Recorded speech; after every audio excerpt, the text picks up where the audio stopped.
నేను మీ doctor Tummala Ravi Shekhar Reddy, Kadapa.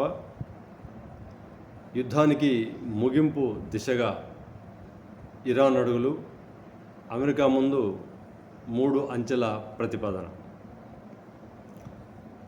Iran తాజాగా ఒక సంచలన ప్రతిపాదన అమెరికా ముందు ఉంచింది. యుద్ధం ముందు ఆపండి, ఆపై జలసంధి సంగతి చూద్దాం, చివరగా అంశంపై చర్చిద్దాం అంటూ టెహ్రాన్ పెట్టిన 3 అంచెల ప్రతిపాదన ఇప్పుడు వాషింగ్టన్ను ఆలోచనలో పడేసింది. అయితే చర్చలు నిర్వహించాలా వద్దా అనేది మా చేతుల్లోనే ఉందని అమెరికా ప్రతిపాదించింది.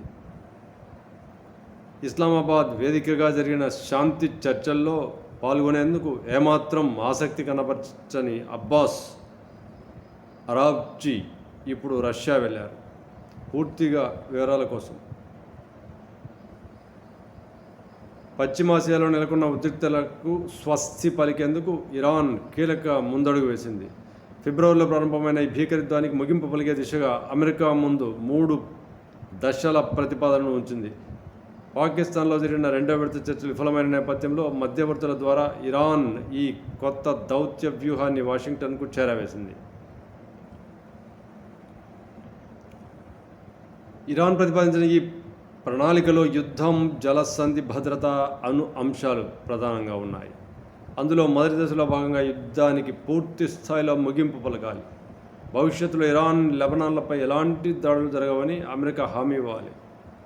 ఇక 2వ దశలో భాగంగా యుద్ధం ముగిసిన తర్వాతే అంతర్జాతీయంగా అత్యంత కీలకమైన హర్మూజ్ జలసంధి నిర్వహణ, పరిపాలనపై ఇరు దేశాలు చర్చలు జరుపుతాయి. ఇక 3వ దశలో భాగంగా పైన పేర్కొన్న 2 దశలు విజయవంతమైతేనే అమెరికా ఎప్పటి నుంచో డిమాండ్ చేస్తున్న అంశం యురేనియం నిల్వలపై ఇరాన్ చర్చలకు వస్తుంది. ఇరాన్ ప్రతిపాదనపై వైట్ హౌస్ ప్రతినిధి ఒలివియా వేల్స్ స్పందిస్తూ దౌత్యపరమైన చర్చలు పత్రికల ద్వారా సాగవని కుండబద్దలు కొట్టారు. అమెరికా ప్రజల ప్రయోజనాలే మాకు ముఖ్యం, ఇరాన్ ఎప్పటికీ ఆయుధాన్ని కలిగి ఉండనివ్వబోమని మా అధ్యక్షుడు స్పష్టంగా చెప్పారు. ప్రస్తుతం చర్చలు నిర్వహించాలా లేదా అన్న నిర్ణయం మా చేతుల్లోనే ఉంది అని ఆమె ధీమా వ్యక్తం చేశారు.